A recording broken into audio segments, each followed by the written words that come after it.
Many look forward to seeing fireworks on the 4th of July, but for some vets and pets, it's a hard way to celebrate. 25 News reporter Jarrell Baker tells us how one vet is getting through the holiday festivities. 4th of July fireworks are the reason many look forward to the holiday.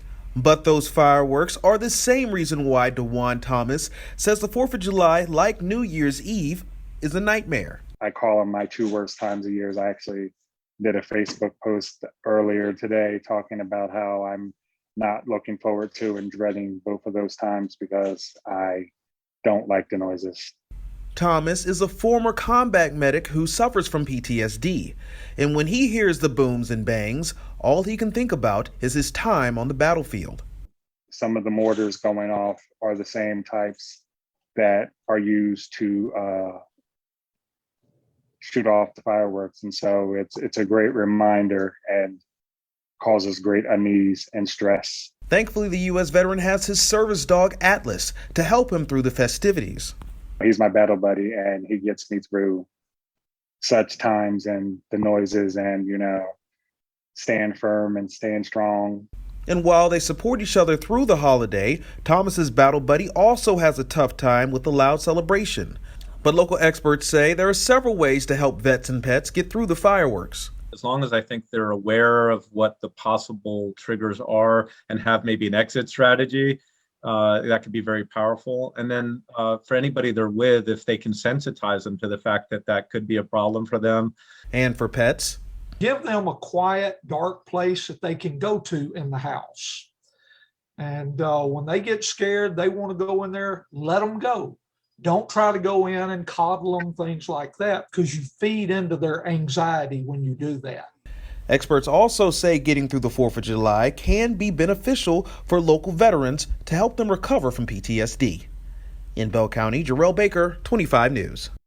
Jarrell, thank you. Now, if you have PTSD, there are a few things that you can do to help during this holiday season. According to confidentialrecovery.com, that includes talking with neighbors about their plans, investing in noise-canceling headphones or heavy-duty earplugs. A white noise machine can also drown out noises. Practice grounding techniques to keep you in the present moment. And lastly, and perhaps most important, be kind to yourself and accept your reactions. And for those pets, calming techniques include walking them during daylight hours when fireworks are less likely to be set off, closing windows and curtains to muffle the sounds, putting on some music or the TV to mask sounds as well, and creating a quiet space where your pet can feel in control. This year is the 100th anniversary of the Miss America pageant, and the newest Miss Texas has ties to Waco.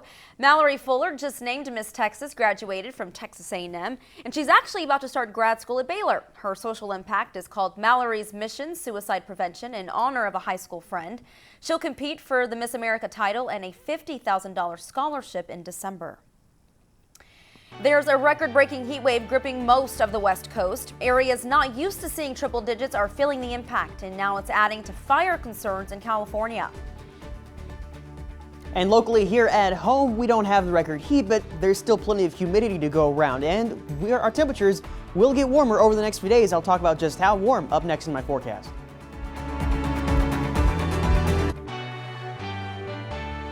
There's historic heat in the Pacific Northwest. Dozens of all-time heat records were broken over the weekend, and in some places today will be even hotter.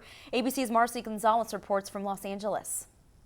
Scorching temperatures climbing higher than ever in parts of the Pacific Northwest. Pushing 100 is not what people around here are used to, for sure. Make sure you're paying extra attention to yourself.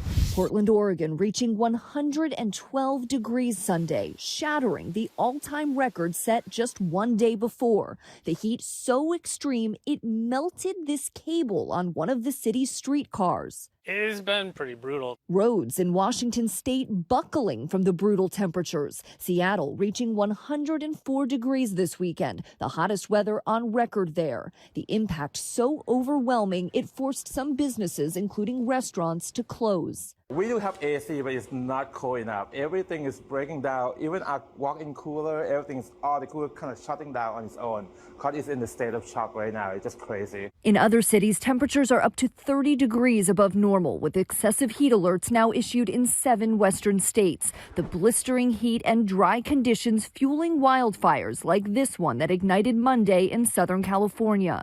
And temperatures in Seattle and Portland are expected to finally start cooling on Tuesday. But in other parts of the West, this heat wave will likely continue through most of this week.